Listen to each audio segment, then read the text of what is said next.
are Tuesday, the 25th of October. Can you believe that we're near the end of October? No. Honestly, it's gone so fast. Right. Okay. Have you, Tegan or Rowena, have you had any challenges over the long weekend, being as it's been a long weekend? It can sometimes be a bit of a challenge to keep on track. Any? No? No, I had a friend want to hang out for lunch, and I said, how about you come over and I'll make lunch for you, because then we don't have to go somewhere and I don't have to find something that fits. So she came over and I cooked lunch for us, and she was like, this is better than we would get out anyway. So nice. That's so true, isn't it? Because, you know, I'm always disappointed when we go out for food. Always, you know. So you spend an arm and a leg, so you might as well have decent food at home. Yeah. Well, and often you think, oh, I'll order that salad. That sounds good, and it comes smothered in dressing. Yeah. Yeah. And you just don't know what's in that dressing. That's the thing. Eh? No. Yeah. So, did you have any challenges? Being as you were working, Rowena, did you have any challenges with food or anything? No, it's good when I'm working, because though I have got a cafe next door to me, but I make sure that I take everything with me. I just be organised and boil my eggs or take my salad or whatever and take everything with me. And I only do short hours in the weekend. It's just 10 till 2. Oh, cool. Oh, Yeah. that's great. That's really good. Yeah. I don't know if you've heard that ball running down the steps just then. Oh, yeah. I am finding I'm really starting to want to have some sugar. Okay. I'm really fighting that. Right. Okay, so we talked about Candida last week. Do you? Yeah, we did. Do you feel that Candida could be a part of it? Possibly. I don't know, because I've got those things under my arms that have popped up as well, which is interesting. Gone down at all? That would have happened earlier on in the process. Not necessarily, because if you're craving, that means you're dying off. So you could have quite deeply entrenched Candida. So it can take a long time to get rid of it, unfortunately. And that's when the cravings really come in. So if you can just find other things that can actually stop you craving. So like the jelly, for example. And also next week I'm going to be talking about tallow, because I've just done a blog about it. I haven't put it up yet. Right. It's in the but tallow is incredibly good for helping with the metabolic rate and actually helping stopping cravings, just simply because it's so satisfying and stuff. And so so I actually did give in, and I had a little bit of dark chocolate. When you had it, did you take some charcoal straight after? No. Okay. So this is a strategy I'm going to go over with you, because I think we need to do that right now. It's about the time really where most people are sort of like either towards the end of the first stage or going into the second stage. So it's a time when you can relax a little bit. But the sugar with you, Rowena, I would really highly encourage you not to do it. So so I'm just going to talk a little bit about dangers of alcohol consumption and how to mitigate it. Now, we all like, I'm sure, a glass of wine occasionally, or whatever your favorite tipple is. And so I found myself over lockdown, just simply because we got into the habit of having a glass or two of wine every evening. And I am not a drinker. So, mind you, I was a drinker in my teens and in my early 20s, but after I got sort of knocked down with chronic fatigue, drinking and we just didn't gel. You know, I had the occasional, I'm a cheap drunk, let's put it that way, you know, basically 2 glasses of wine and that's it, you know. And so, but I was over the last 2 years, so for 2 years really, I was drinking nearly every day. I had the occasional day off, but until I started the Ultimate Detox beginning of June. And I didn't realize how it had affected me. And so this is why I wrote the blog on the dangers of alcohol consumption. Now, I'm not going to bore you with it because it's all written on my website. If you want to go to the blog, you might have read it already, and I don't want to bore you with it. But the thing is what we don't realize is that alcohol actually poisons the brain. And how it does it is really quite interesting. Basically, if you think of what it does, it actually shrinks the neurons of the brain. And so you're less adaptive to new ideas. You're less adaptive to being able to learn new things. You're less adaptive to different things going on in your life. And also it can really affect your sleep patterns, which makes you even more susceptible to, it just becomes a vicious cycle. How it does it though is, first off, is alcohol in any guise damages the gut lining. And basically it disrupts the microbiome, which leads to dysbiosis, which is basically the gut's out of balance, hence candida. And this in turn compromises the gut lining, which can lead to leaky gut. Now, leaky gut, if you're not aware, I'm sure you are, but if you're not aware, what leaky gut is when the gut lining, which is supposed to be an impermeable membrane going from the mouth to the anus. And so if it's only allows through the gut lining into the rest of the body, it only should allow nutrients to pass through, no toxins or anything else. And so when our gut lining gets compromised, it allows particles of food and the alcohol and everything to go through, and leads to inflammation of the whole body. And this is how you get candida overgrowth. It's how you get allergies, how you get eczema, or asthma, everything really. It's when the gut lining is damaged. Now, we know that alcohol isn't the only thing. In actual fact, one of the main culprits of leaky gut is actually glyphosate, and that actually comes from wheat and soy and those sorts of things, which is why it's a good idea to avoid them. But so basically what happens is your gut becomes leaky. It allows endotoxins to pass into your bloodstream, causing loads of inflammation and constipation plus other gut issues.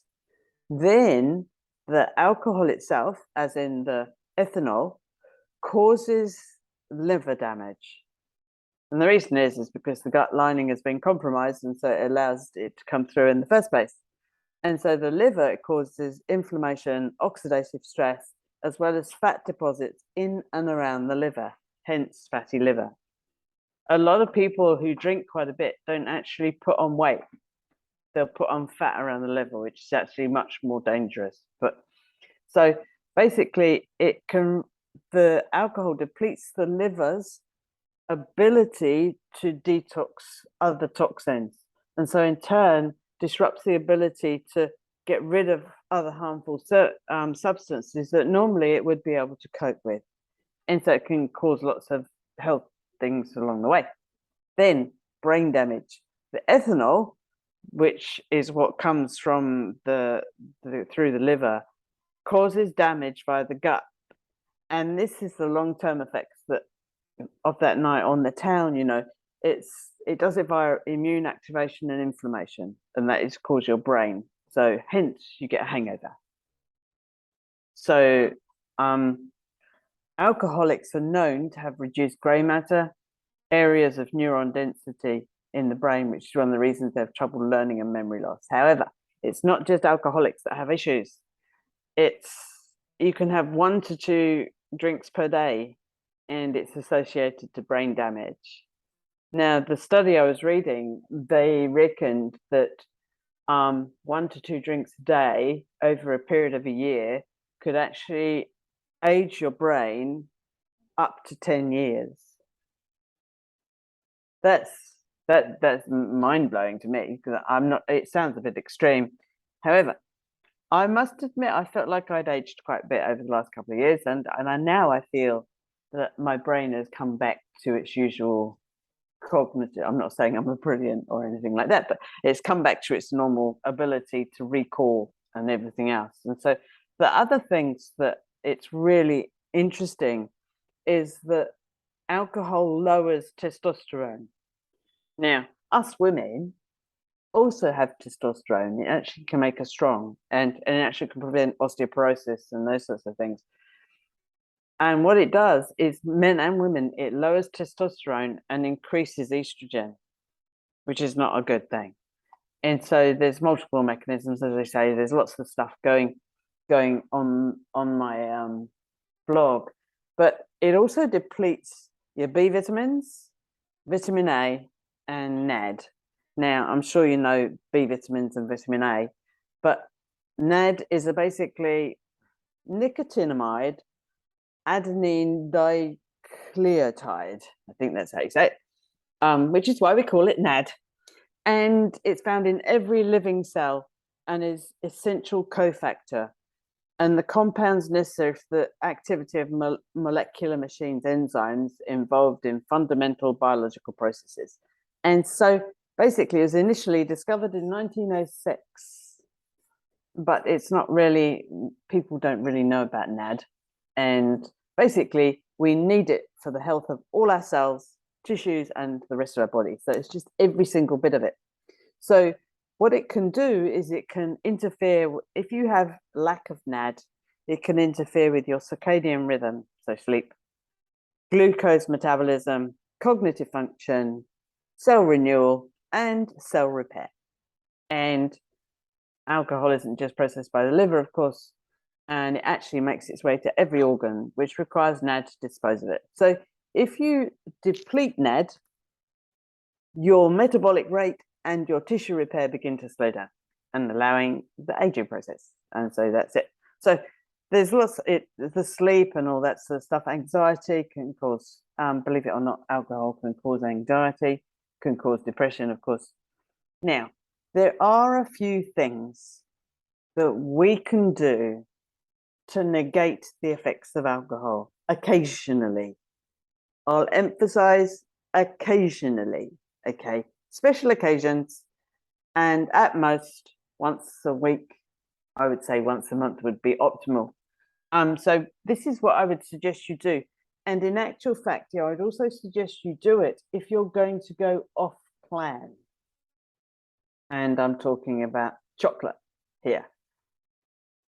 Anyone listening who has had the occasional chocolate. So this is what I would suggest you do, is when you start thinking, this is sort of like if you're planning for a meal out, okay, or you're planning for a night out or anything like that, is you get some milk thistle. I actually like tinctures, as you know, being a herbalist, but if you can't get tinctures, then you can also get milk thistle in capsule form. So half an hour before going out and having a glass of wine or your gin and tonic or whatever it is you're going to have, is take 10 drops, 15 drops of milk thistle in some water. If you haven't got the drops, do 2 capsules of milk thistle. Then, as close to eating or drinking off-piste, have 2 charcoal capsules. You can actually have your charcoal capsules with your first sips of whatever. Then, as close to finishing eating or drinking, take 2 more charcoal. Then a half hour later, it's written down in the blog, by the way, you don't have to remember this. Half an hour later, take the milk thistle again. Now, if you're trying to combat cravings, this is my suggestion, is soon as you crave, take some milk thistle. If you can combat those cravings, you're not going to do yourself any harm, okay? But if the stress of not having that food or whatever is just going to be detrimental, then do the milk thistle. And then if you really, really can't think of anything else you can eat, then take your charcoal, then eat that food. Now, the reason for charcoal is because charcoal absorbs into itself most of what you've eaten. So don't take charcoal close to a meal, which is nutritious. You don't want to do that. But you can do this once in a while because it really will help, and it really will make a difference it gives you permission in a way. So it's sort of like it takes the I can't do this out of it. And so if you've got the I can't do this out of it, very often it will take that onus of having to have it out too. So does that make sense? Now, the other thing, hang on, I'm going to find this, which is really quite interesting, is saturated fat supplementation completely blocks the negative effects of alcohol, ethanol to liver and gut, especially tallow. Now, I'm going to do tallow next week, but it's really quite interesting. And if you think of tallow, it's what the fish and chip shops used to do before they got promoted into doing soy oil and things like that. Very high fat, you can get tallow capsules. And tallow is very beneficial. Won't go into that right now. And if your body can handle it, and you've tested it, cheese is really good, especially very high fat cheeses. It's really good for negating the effect of alcohol. So the French definitely had something right. Cheese and wine go hand in hand together after all. So that's basically it about the alcohol. I don't want to go on and on and on about it because it just gets a bit too much. So any questions about that or anything else about alcohol? Obviously, you guys aren't drinking at this present moment in time, so you don't really need to worry about it. I wasn't really drinking even before that. I sort of gave up a long time ago. I've had the occasional social, but it's so not at a big least I thing in know your if life. I have it, I'll just take those things. Yeah. Tegan? Is there any alcohol that's less or like not less dangerous, but like better for you than others if you were going to choose to drink? Absolutely, it is. So basically, the white spirits. So a good quality gin, for example, can be good because it's actually got some herbs. It's got the juniper berries and things, which is actually good for the kidneys so. But it's the mixers normally with those that people think that the one alcohol that people tend to just have as a shot is tequila. And tequila is actually, in theory, supposed to have a beneficial blood sugar effect on your body. But that is only one shot, not multiples. So if you can have, say, sort of like vodka or gin with, say, soda water and Angostura bitters or something, lemon, lime and bitters is quite a nice drink. We do lemon, lime and bitters without the alcohol, but so you could do that. Saying that, bitters are alcohol, so but you only have a few drops. So but it's it's having something different, and I think that's the thing. It's like being imaginative with it, So yeah, soda water when you're out doesn't really light you up, does it? And if you ask for lemon or lime juice, they'll give you sweetened stuff. So when you're out. Okay, right. Now, I was going to talk about this little, if I can find it. There we go. I'm going to share this with you. And I shared this on Facebook, and Rowena commented that she'd been doing some work on this. So I'm going to get Rowena to go over it. So I'm just going to share this space if I can find it. Hang on, bear with me. I found it fascinating because we all know that we have a subconscious mind. Can you see that? Yeah? Okay. Did you know that the subconscious mind does not know anyone else but you? He says, I'll bet you didn't. It has no conception of consciousness other than your own. I explain to students that when we criticize others or find fault, our mind thinks we are speaking about ourselves. That's why it's so important to become aware of the power of our words, because often our words and feelings are directed outwardly, can rebound and cause havoc in our own lives. Of course, we do these things unconsciously. The majority of people do not realize that our thoughts and words are influencing and imprinting our own minds. Now, we've all been guilty of gossip and talking about others, but it just makes you realize how dangerous it is to gossip and to talk about others negatively. Whereas if you talk about people positively, you know, if you haven't got anything nice, don't say anything at all. It makes a big, big difference to our bodies, our minds, actually our whole beings. Right, Rowena, you said that you'd been doing some work on this, and I would love for you to share whatever comes up for you, or you know, what you've learned over the last however long you've been doing it. If you'd like to share a story, don't forget to unmute yourself. That's it. Awesome. Yeah. I've only actually done the first week of this course, but it actually covered that, and it covered our ego, which is pretty much our mind. Our soul is the opposite to the ego. So going into ego is all about the gossip and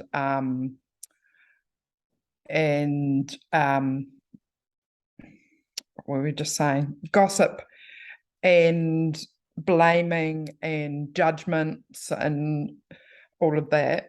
So the ego is what is doing that. So when I'm in ego, examples of ego might be that I might be in judgment of someone, looking at someone and going, oh, well, she's way too thin, and making a judgment about her, or she might be too fat, or, oh my God, look, that woman's driving a Lamborghini and she must have a playboy husband or something.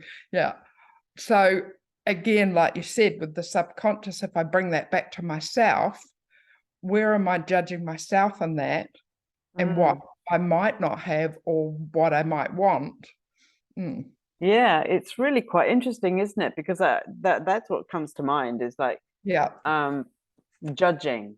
You know, we judge ourselves, but we also judge people around us, and it's, we're actually taught to do that. I believe. I think in society we're taught to, you know, oh, I'm not good enough, I'm not clever enough, I'm not educated enough, I'm not wealthy enough, I'm not. And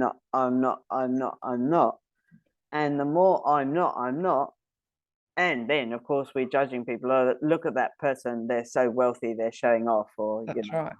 and you know, it's sort of like, holy moly. Yeah. And we're surrounded by it. Yeah. And it's actually our own inner ego that's playing out in that, because we're judging them out there, but we're coming back to ourselves and belittling ourselves because we haven't got that. Yeah. So I mean, the example, like, we might be doing it to our children. We want our children to do the best they can, so that, because our ego is, oh my God, my child is the best reader at school, or they've got a degree and they're a doctor. And I know for myself, in the past, I would think, oh, well, my daughter's doesn't do that, and a bad mother, or yeah, it's really quite interesting. Hang on a minute, they've got the doctor. Okay, talk amongst yourself, won't be a minute.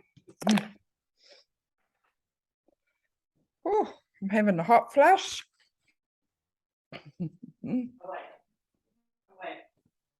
Oh, I've gone all red. I'm in a hot flush. I was on mute, sorry. Yeah. You've been taking some niacin. No, I didn't, but I did. Was it yesterday? I took 2 niacin and I jumped in the spa. Wow. Oh my God. Jeez. You would have felt like you were human soup. Yeah. Yeah, so good though. Yeah, and even complaining is another ego-based, Yeah. as well. But the ego is there to protect us. Yeah. Yeah. So, yeah, It's the human part. yeah. And then it's just trying to make the voice of the ego smaller, and the voice of your soul bigger. Yeah. Okay. So have they given you any tools for that? Well, the one thing I've written it down because I'm trying to, Yeah. I've really noticed myself today, just been very aware of how I might have made judgments to people or gossiped about people, and I stopped myself and brought it back to myself. So where am I in judgment of myself, or where do I not feel good enough in myself to be doing that? But the other thing that they say is every time you catch yourself doing it, what if nothing is wrong?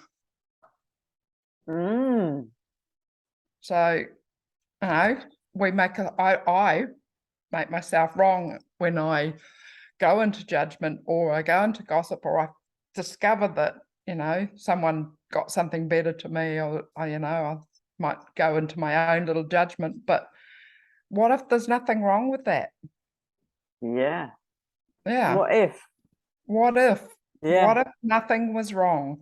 So, even if, you've had this terrible day and you start judging yourself, what if that's not wrong? What if you were meant to just have that lesson? Yeah. Yeah. I agree. What if? That's a really Yeah. good one. What if? Yeah. Mm. But Yeah. it's interesting. I think, over the last few years, really, I've been quite mindful of, I mean, I've never been a gossip because I've never been that way inclined, but I have, we've all talked about people or discussed people in a negative way. And I think, the realization of it's karma really in its full guise. It'll come back to bite you on the bum. So consequently, it's just worded differently, isn't it? Really, and we And the other thing was stop talking about people, talk about ideas. So when you find yourself, you're talking about someone, swap it to an idea rather than like talking about somebody. Yeah. Yeah. And maybe instead of talking about people, it's talking, as you say, ideas, but also inspiring yourself to become better, not by putting yourself down. Like, what can I do today to make my day better? What can I do today to improve? What can I do today that will help me become the best I can be? And I think, that's what, yeah.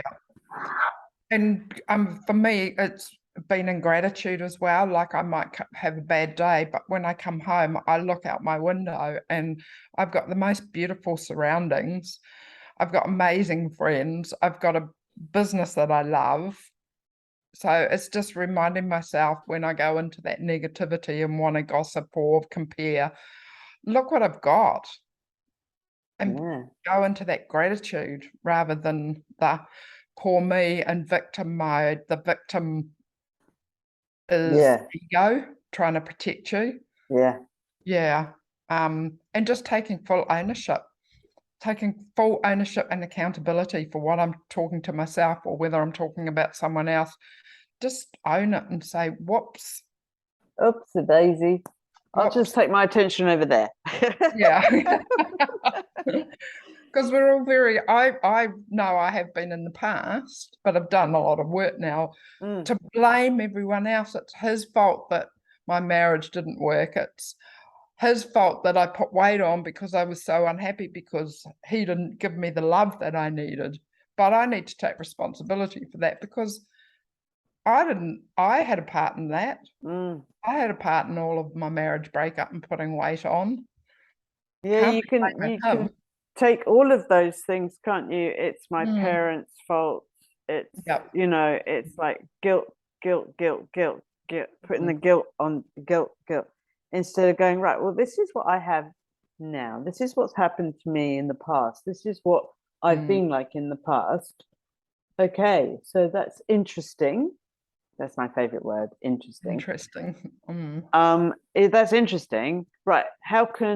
What can I do today that improves on that? Yeah. And, making your mind up to talk about things in a positive light. So it was, Catherine actually was wonderful during the first Ultimate Detox because she was staying with me then. And she pointed out that I said but an awful lot. Right. But this work, yeah, that sounds like a good idea, but, or yes, I could do that, but there's always a but. And so I really, really, it only took a little while for me to consciously work on it, probably a week, and don't think I've used the but since. Because I catch myself every time I catch myself, right? Because it only takes someone who cares enough, someone who cares enough to actually pull you up on it and go, this isn't serving you. No. And that's where it's good to have a community of people sharing, because then we can go, well, what about looking at it this way instead of that way? And I think that's what we need to really encourage everyone to do, is to really feel good where you are right now. Yes, we've all got stuff to work on, but feeling really good with where you are right now, and then go, okay, what can I do today to improve on that? The other thing for me is I catch myself looking at where I want to be and forgetting where I've come from. So, I had this block that I couldn't get under 80 kgs. And then I found myself, oh my God, look, a year or so ago, you were 92 kgs and now you're down to 80 kgs. So that's stop amazing. Focusing on what I haven't done and focus what I have done. Yeah. Yeah. It's so easy to do that. Comparing yourself to yourself, you should only compare yourself to who you used to be, not who you want to be. Exactly. Yeah. It's just and well, the other thing I loved is what she said was the soul says go. This is your soul wanting what you want, but the ego says no. Yeah. So this ego it's what it wants to do is change your mind. No, you can't do that. All the negative comes in, and so soul starts shrinking and going, yeah. Yeah, because all the reasons that you shouldn't change, shouldn't cut, they come in very strong. I've got negative Nelly who sits on my shoulder sometimes now. Yeah. She's become less and less noisy lately because we've abated her. So she's quite happy. But negative Nelly, good Lord, she has some really, really amazing excuses for not growing and for evolving. And I've learned with negative Nelly, I'm just nice to her. And I go, well, what if we do this? That feels good, doesn't it? And so it's a bit schizophrenic, but it's well, but we all are, aren't we? Yeah. Well, the ego's job is to create fear. Yeah. So if you can bring in love rather than fear. Yeah. Yeah. But it's also having every part of you heard. Yeah. And I think I've talked about this before, is listening to a part of your body. So for example, we'll take you, Rose, sorry to do that, but with cravings and stuff, is okay, what is your body trying to tell you with that? What is if you sat with it and thought about it, when you're needing that something, what is your body trying to tell you? Well, it's a comfort. Yeah. It's absolutely a comfort. So what are you trying to comfort yourself from? Well, for me, I've sat with that, and it is loneliness. been in a relationship since I was 17 years old, and I'm now 58, and I've never been alone. Whoa. Yeah. That's 40 years nearly, isn't it? 40, Yeah. yeah. Yeah. So it's that whole adjustment of, okay, I'm sitting here at night, I've come home from work, I'm alone now. Cut chocolate, well, it triggers the little chemical in my brain that gives me comfort. Yeah. Yeah. Yeah, exactly, Tegan. It gives me the feel-good hormone. Right. Yeah. Oh, that feels better. I don't feel so alone now. That's interesting. Okay, Yeah. so can you think of anything else you could do to have it available as a comfort? I could go and strangle the cat and make her cuddle me.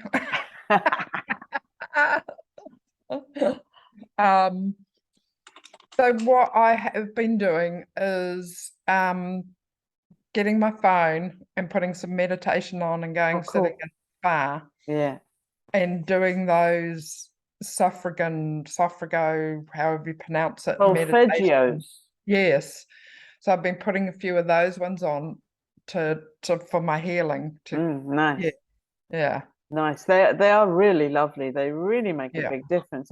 So yeah, pampering yourself, isn't it? I think. Yeah. And instead of loneliness, how about looking at it, right, what can I do that I couldn't do before? Yeah. Because I felt I couldn't. Whatever that looks like.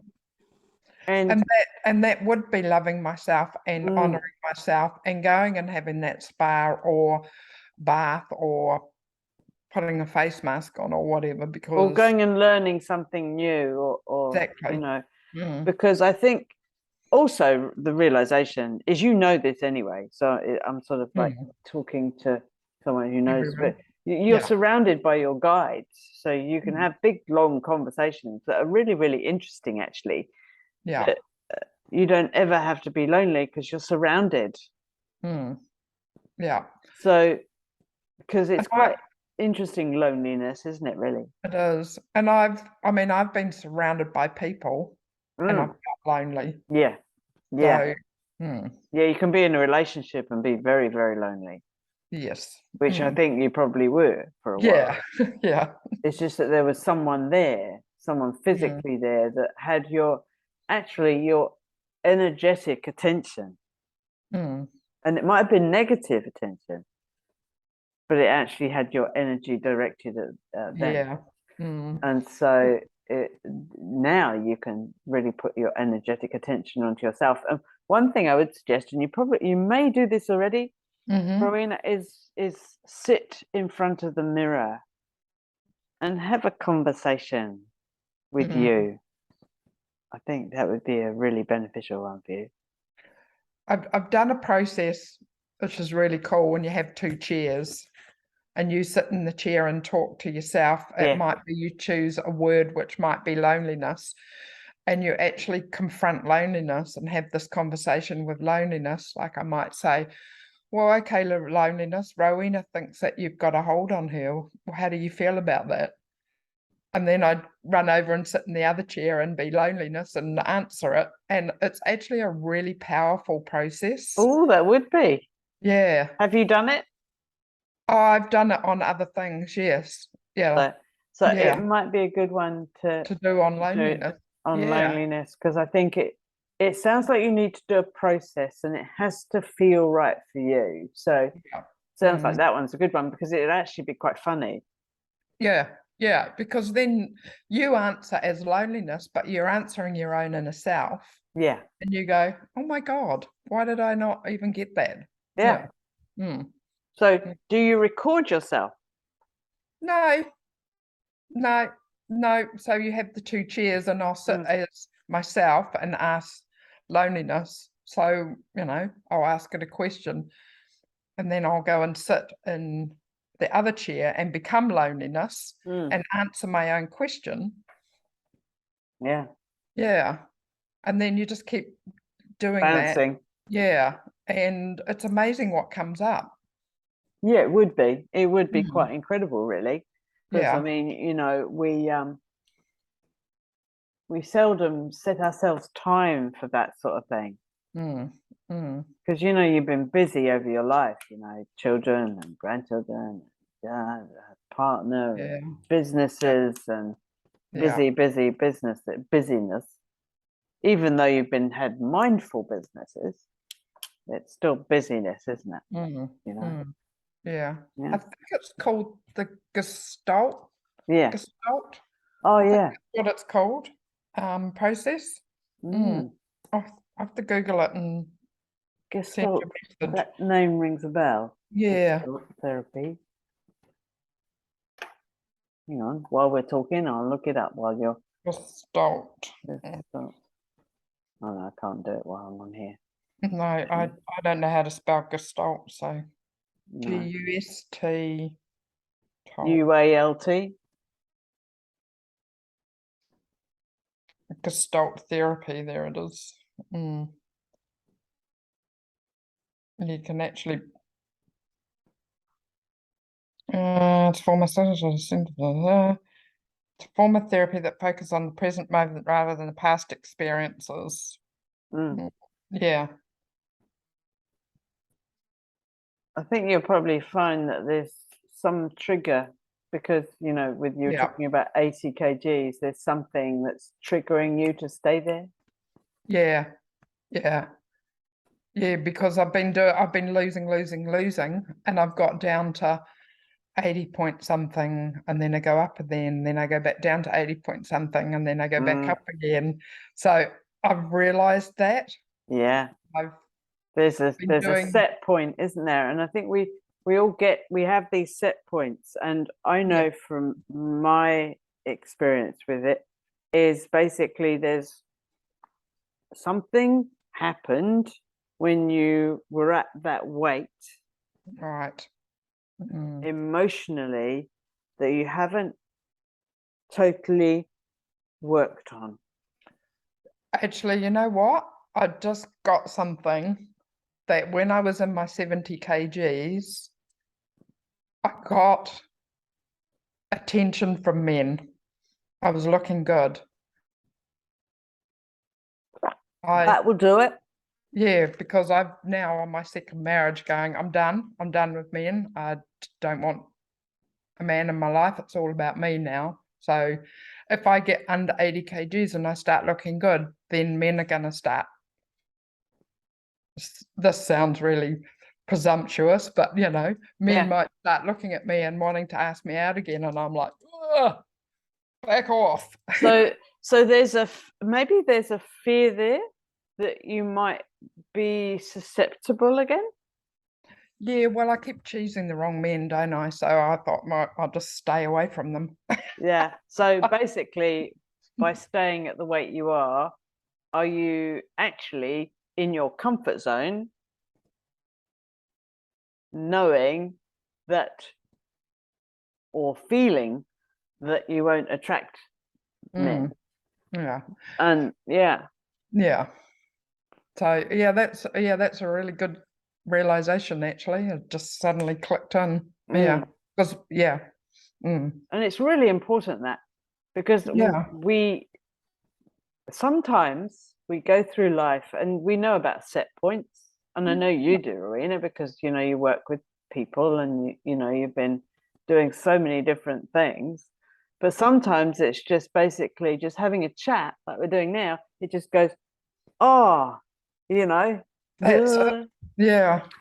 knew there was something stopping me from getting under 80, but I hadn't quite. And that's where that chair process is really good, because you might not have anyone to talk to, but you're talking to your unconscious self and your higher self. So that might be another conversation to have then. Yeah. I'm going to be busy. Yeah. But I love all this stuff. I love just digging and diving, and I did do a visualization. I just visualized the scale saying 79 or visualize that. And then it will happen. It's just a matter of getting through the lumps and bumps. The blocks. And actually, in fact, the blocks are so useful, really, because once we get through them, we can go, oh, got through that one. Yeah. Oh, satisfaction. Exactly. Satisfaction guaranteed. And that's the thing too with the ego and the triggers. Those are where your lessons are. The triggers for things is like, okay. So I noticed when I was triggering in my relationship, I had to go back to my inner child, and like that triggers something in my inner child. So I'd stop and say, I can't talk to you right now. I need to go away and just calm down and think about what my trigger was. Yeah. So, and it's generally a past hurt. Yeah. You get triggered. Yeah. And ego goes, oh, I'm not going to let that happen. I'm not going to let him control me. Yeah. Interesting. Or whatever it might be. Yeah. Wow. So, so watch those triggers. Yeah. Thank you, Rowena. They're your really lessons. Cool. Yeah, really cool. Some really really useful tips and tricks there, and useful realizations. Tegan, anything you would like to ask, contribute, or because you had an aha moment last week, didn't you? Yes, I did have my aha moment last week. So that was quite interesting in terms of the self-sabotage of feeling good about myself. Starting to feel proud and starting to feel happy and starting to feel good, and then not being deserving of it. So I've been doing a little bit of work on it and unraveling it bit by bit, but it's a pretty deep, big one. So it'll take a while to get through that completely. Yeah. You know, it's a lifelong journey, isn't it, really? The working on self. So, you know, it's but self-sabotage is a big one, as you say. It's a big one where we often will go, oh, it's just the way I am, you know. But it's not. It's sort of like there's an underlying reason, and so if we can work on those underlying reasons, so that's like where Rowena was saying about different things, to tips and tricks to help you get through. And I think with the writing was what actually sparked you, wasn't it, Tegan? Yes, it was. Or it was the questions that Catherine had asked to prompt the writing. Yeah, she's very good at it. Yeah, very good at it. Do you mind me saying, Tegan, from the first night that I met you on here to what I see now is huge difference. You just look amazing. Yeah. Oh, thank you. Yeah. You're different lady. Yeah, I really feel like I've come out of my shell a lot and feel more comfortable in who I am, and the way I'm interacting with people, and just everything seems to be a lot better.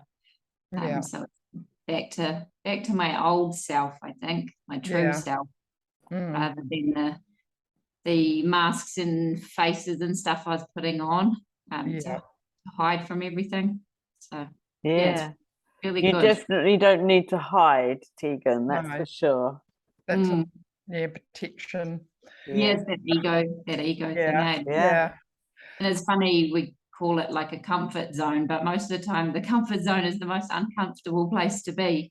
We just fight tooth and nail to stay there. Yeah, we're comfortable in our uncomfortableness, aren't we? Because we never think, somewhere else could be more comfortable. It's what if it's worse though? At least I know how bad this is. Again, like triggers, the uncomfortableness is where you know that if you can get through the uncomfortable, there's treasure at the other end. Wow. Cool. Well, I was literally just before when you were talking about the alcohol and the kidneys and stuff, Karen, I realized I'd taken a blood test in the weekend to see, because that was kind of what triggered me to do all this, because I have monthly or bi-monthly blood tests, because I take arthritis medication and it can fuck with all my organs and stuff. And so I'd had some really bad blood tests for the last 2 months, and like I think it was my liver function or kidney function. Where is it? Oh, here. my liver function tests are supposed to sit under 45. And mine were at 90 before I started this. Wow. So I was double. And so I did one on Saturday, and my results are 18. So in 6 weeks, I've gone from 90 Wow. to 18 for my liver function test. Well done, you. Yeah. Yeah, and so my C-reactive protein is supposed to be under 5, and previously I was at 5, and now I'm at 1. So yeah, my platelet count was supposed to be between 150 and 400, and I was at 409, and now I'm at 300 and something, 301. So 6 weeks of doing this process has done some dramatic results for my health as well, which was my whole reason for doing this. So yeah. Oh, congratulations. That's amazing. Yeah, That's well something done. to really celebrate. Yeah, definitely. So I just checked in when you were talking about the kidneys and the leaky gut and stuff before. I was like, oh, I should check my results. So that's pretty cool. So thank you for providing this program, Karen. Just congrats on doing it, because you're doing it. Yeah, I just put it together, you know. Well, I didn't actually. My guides helped me, you know. I don't do it myself. I just do as I'm told. Yeah. But it's You've so wonderful to hear. I appreciate that. Yeah, well done. Bloody hell. That's awesome. So the thing I would work on is definitely working on the gut. Yeah. So I don't know if you're taking the probiotics that I wrote about, but definitely do that. And I think you've probably healed your gut anyway, so it's cool. Yeah. And I'm really excited about the next phase, though, and introducing all the new foods and seeing what works and what doesn't, so that I can variety. And just eat this way for forever. Be my new norm and know what's good for me and what's not. So have you been doing the broth fast, Tegan? I have been fasting, but I've just been doing water fasts because I don't like the broth. Oh, okay. Yeah. I didn't make any. I bought a powdered one, and I didn't really like it. I've just been doing water ones, and so I haven't tried to make any myself. But the water fasts have been fine. So I usually do fasting on Monday and Tuesdays. Okay. Cool. So you do like a 48-hour one? Yeah. Well done. Last week I only did one day. Well, I ate on Monday night, so I didn't eat Monday day, and then Monday night I was kind of in my I can't be bothered, I'm over this thing. So I ate on Monday night, and then Tuesday I fasted again. Yeah. 2 24-hour ones last week, but this week I'm 48. So because the thing is there's a lot of people who are doing, they call it OMAD, which is 1 meal a day. Yeah. And there's no harm in doing that. And what I would suggest you do is ring the changes, you know. Yeah. And there is some new research that's come out that suggests that if you do have your food earlier, but you finish eating earlier, you know, so, but there's, as they say, you know, there's a bit of a difference, but there's not much of a difference. So just whatever suits you, you know, and your lifestyle and everything else. And so I've always found that starting my eating later, it works for me. Whereas I found that if I eat earlier, I get hungrier. So, you know. Yeah, I've found it the same. I don't usually start eating till like 1 o'clock or something. 1 or 2. Yeah. Because if I'm late at work, like today, I won't be home before 8:30. So if I was doing the 11 till 8, no dinner. So by starting later, it means I've got that window just in case I am late home. Yeah, and I think that's really important when you're doing work like you're doing, is you don't have to stress about it, you know. Yeah. I mean, ideally, you don't have it eating 3 hours before you go to bed, but that's in an ideal world, you know. Yeah. Most of us can't do that. You know, we have families and we have life and we have, you know.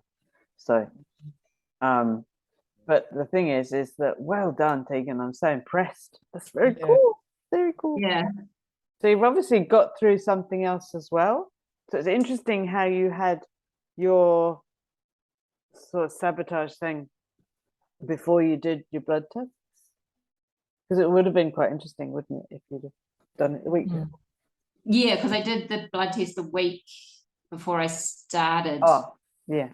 the 6 weeks, and then I did it this week, just before we went into the second phase, just out of curiosity to see if it was decreasing. But I was very surprised at how I kind of thought it'd be from 90 and it would have gone down to maybe 70 or something, and just show that as improving. But to be so dramatically like down to 18, I was very amazed at how quickly it turned itself around. So the body's amazing, isn't it?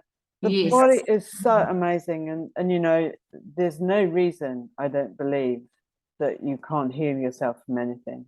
I really believe that we can actually, as long as you put the energy in. I mean, you know, obviously if someone's a stage 4 cancer, for example, you have to put a bit more effort in. Yeah. But if you're not that level, then the effort doesn't have to be quite so much. But it tends to be a longer journey with the stage 4 cancer things, but you can get people over the hoop. Yeah, well, I mean, my ex-husband now he's dying of cancer, but he could have saved himself, but he chose not to. That's it. You know, it's really quite interesting.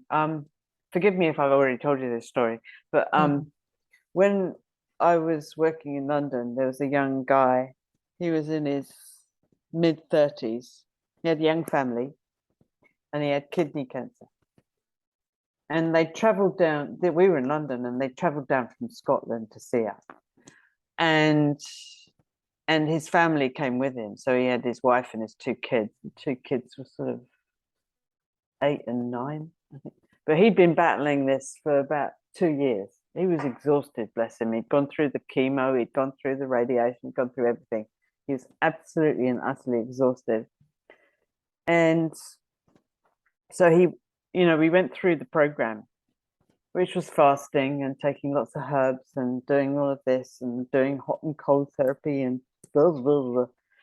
And I saw him look, and he just sort of glazed over. So my colleague took the wife and children away, and we had a conversation. I said, look, do you really, really want to live? And he said, Karen, I've had enough. I'm tired. And so he went through the motions. So he took all the stuff because he didn't want to let his wife down. He didn't want to let his children down. But I knew then that there was no way he was going to survive, because he'd lost the will to live. And you have to have that. You have to have that to heal anything. You have to have that will, don't you? Yeah. You know, you can't just go, you know, you've got arthritis or whatever, I'll just take my medication, because you're not healing it, you're sticky plastering it, so you're not finding the root cause. So I mean, your results, Tegan, are a testament to that. That's incredible. Yeah. And like you chose to do that. Yeah. Yeah, and that's the whole thing. It's like everything's a choice, and same as like accountability and all those things. When you're having conflict with anybody, or something's gone wrong, or you've had a bad day, you can always choose to go, like, to reflect on it and learn from it, or to blame someone else.